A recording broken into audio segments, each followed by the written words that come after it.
il va gagner avant la décision des juges. Ouais. À ce moment, il est trop KO, t'es ténère. KO. Morgan, il est trop méchant. Il est trop méchant.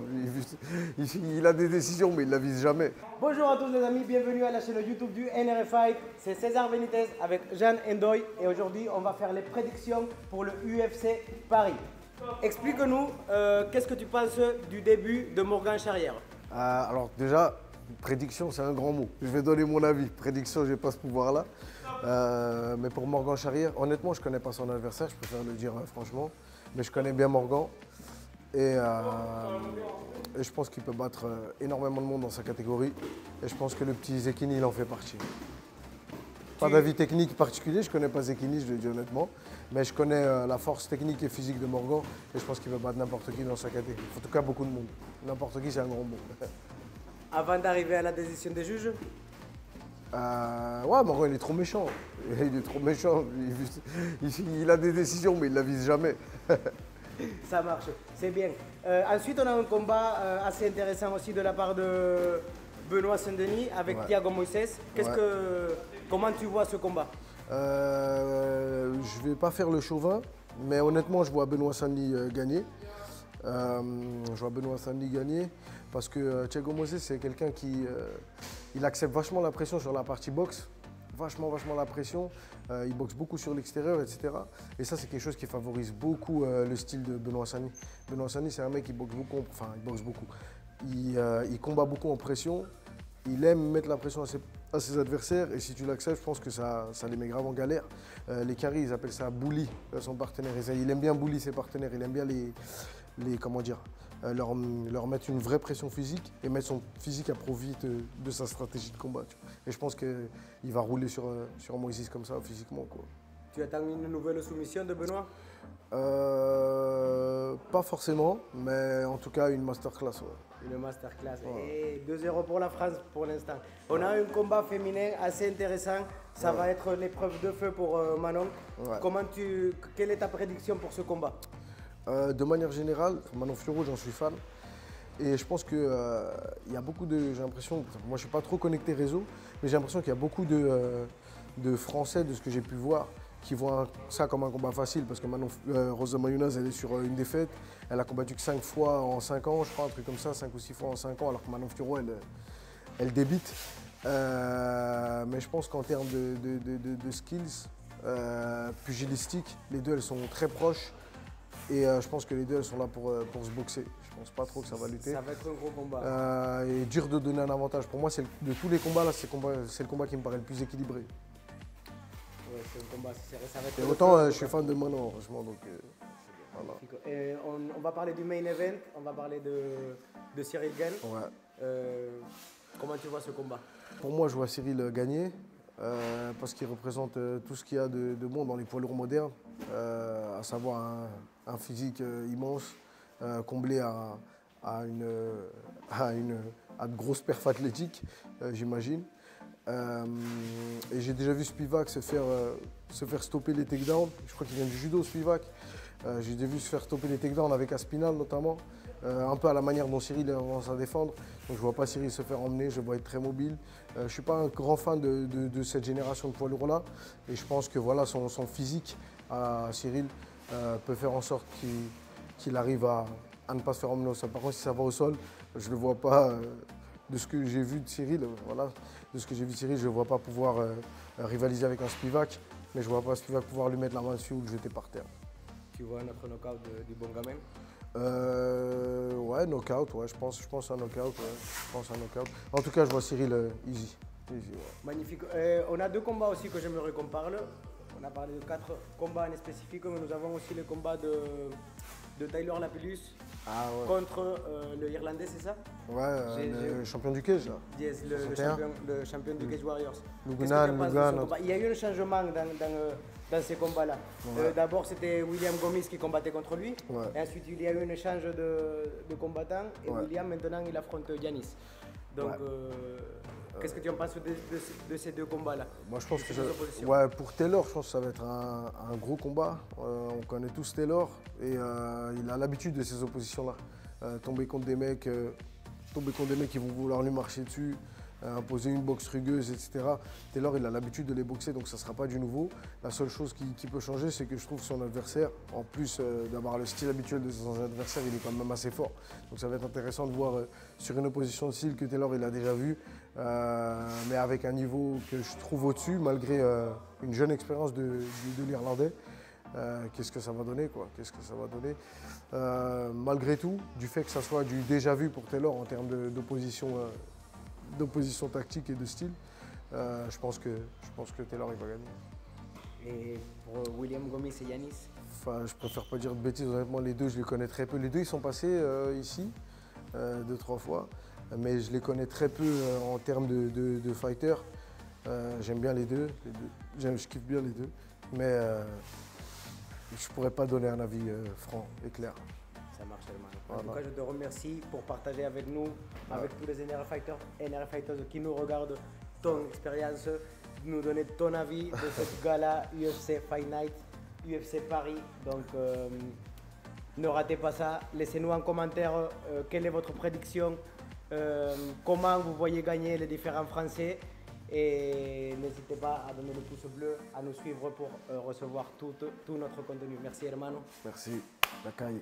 Donc voilà les amis, après une bonne séance d'entraînement, je suis avec mon partenaire Nicolas Leblond, combattant professionnel de MMA du Cage Warriors, qui va donner aussi ses prédictions pour cette UFC Paris.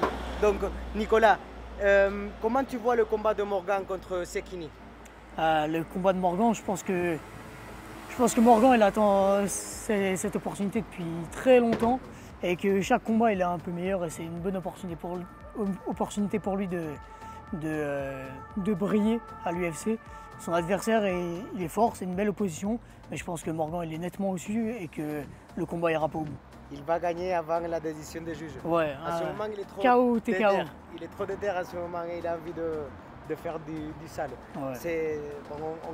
On est tous du côté de Morgan de toute façon, même si ça fait deux petits mois qu'il est parti dans un autre club pour chercher à faire performer encore un peu plus dans sa carrière.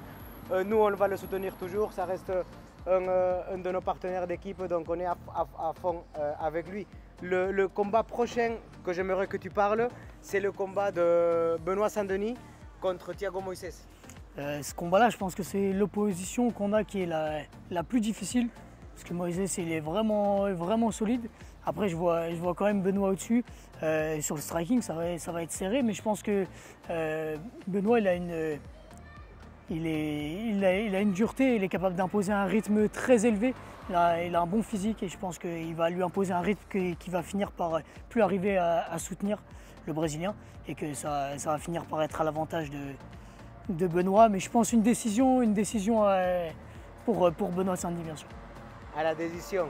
Tu ne penses pas qu'il va avoir la force pour pouvoir soumettre cet adversaire? Je pense qu'il a la force de le soumettre, mais si je devais pronostiquer un truc, je dirais une décision en sa faveur où il finit par arriver à l'amener au sol, où il y aura des échanges durs en pied-point. Je pense que ça va être un des beaux combats de la carte.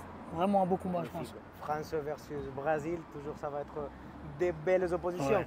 Un autre combat très intéressant, ça va être Manon Fiorot. Un autre combat intéressant, c'est Manon Fiorot contre Namajunas. Ouais. Tu vois comment se dérouler ce combat? Manon, je trouve que, à l'image de Morgan, elle est montée crescendo et je trouve que chaque combat, elle est de mieux en mieux. Elle avait déjà des grosses qualités quand elle est arrivée à l'UFC, mais je trouve que chaque combat, on la voit s'exprimer un peu plus et faire des choses de mieux en mieux. Et bon là, c'est un gros step. Maintenant, on ne sait pas quelle Rose on va avoir. Rose a fait des très belles performances et j'espère même pour Manon que ce sera une grande Rose pour qu'elle puisse briller face au top niveau et qu'elle puisse signer une belle victoire, idéalement avant la fin de la décision. Allez, je dis un petit TKO pour Manon. TKO par la part de Manon, donc on est 3-0 pour la France. Toujours. Toujours. Et on va partir directement dans le main event de comment tu vois gérer le combat à Cyril Gane. Cyril Gane, je pense que dans l'ensemble, son opposant a des armes pour l'emmerder. mais je pense qu'il n'aura pas, le footwork, il n'aura pas le dynamisme de Cyril pour pouvoir le cadrer et imposer sa lutte et les crochets larges qu'il va pouvoir envoyer. Donc je vois Cyril quand même dominer avec la gestion de la cage. Et je pense qu'il a les armes pour le finir. J'espère qu'il va être offensif comme on a pu le voir au dernier UFC Paris où il avait mis un peu les bouchées doubles pour finir son combat. Et c'était vraiment beau à voir. Et j'espère qu'on va avoir le même Cyril sur cet événement-là. Le bon gamin un peu plus méchant quand même, avec une envie de finir le combat. Ouais, après c'est le jeu, je pense que c'est son jeu de se déplacer beaucoup dans la cage. Maintenant, je pense que quand il finit par être un peu plus méchant dans les oppositions, c'est encore mieux. Magnifique. Donc avant de finir cette vidéo, je veux faire le point aussi sur 2 combats de la carte préliminaire, que ça va être le combat de Tyler Lapillus contre le Irlandais dans la catégorie des bantamweight, et l'autre combat ce serait le combat de William Gomis contre Yanis, pareil dans la catégorie des bantamweight. Comment non, tu vois Feather, je crois. Ils ont augmenté. Ouais, ils ont augmenté, ouais. Ah ouais oui, William Gomis, c'est un Feather, et du coup. D'accord, ça marche. Ok, donc voilà. C'est Yanis qui est monté de catégorie. De catégorie. Ça marche. Donc comment tu vois ces 2 oppositions dans les 2 catégories? Pour commencer par le combat de Taylor, son opposant, c'est un jeune combattant, mais qui a fait des belles oppositions au sein du Cage Warrior. C'est l'ancien champion du Cage Warrior à 61 kg.